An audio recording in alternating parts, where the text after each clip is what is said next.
طالما طمنت على رنا بنت حضرتك والدكتور الحمد لله قال انها كويسه، فما فيش داعي للمحضر اللي اتعمل.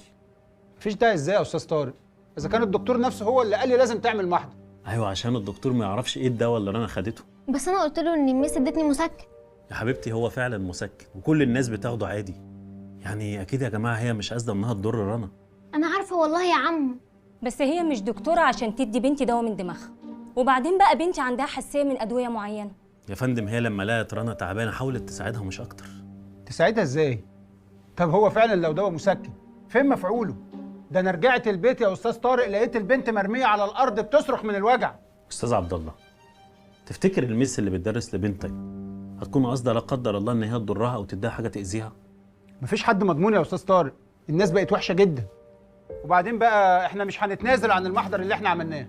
وانا بكره الصبح هروح المدرسه مع رنا وهنقلها من الكلاس بتاعها وهبعدها عن اللي اسمها صدفه دي خالص. لا يا ماما مش عايزه اتنقل. بس يا رنا مش هسيب صحابي اللي معايا من كيجي. اسمعي الكلام يا رنا. لا يا بابا، مش صدفه مش مؤذيه، دي طيبه وجدعه وبتحبني. خلاص يا عبد الله، خلاص عشان خاطر رنا. واكيد اللي اسمها صدفه دي اتعلمت من غلطتها، وكفايه قرص الودن اللي هي اتقرصتها. بس اعمل حسابك لو استقصدت بنتي ولا حطيتها في دماغها انا مش هسكت لها. يا ماما تستقصد مين؟ دي مش صدفه اغلب من الغلب. هرد طبعا المحامي بعد اذنكم. اتفضل. ايوه يا استاذ مصطفى، وصلت الاسم ولا لسه؟ لا المحضر ما طلعش بخصوص البنت المدمنه. مدمنه؟ انا هاجي لك ومعايا صاحب البلاغ، مسافه السكه. مع السلامه. ايه حكايه البنت المدمنه دي يا استاذ طارق؟ ايه حكايتها؟ ايوه مين البنت دي؟ هقول لك واحنا في الطريق. انا مش هتنقل من هنا الا ما اعرف ايه حكايه البنت دي، وهل هي فعلا مع بنتي في المدرسه ولا لا؟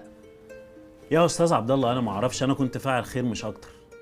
انا وديت البنت التعبانه المستوصف ومشيت، لا اعرف اسمها ولا اسم ابوها. لما نروح الاسم هتفهم كل حاجه. يلا بينا بعد اذنكم. اتفضل روح مع عبد الله وابقى طمني.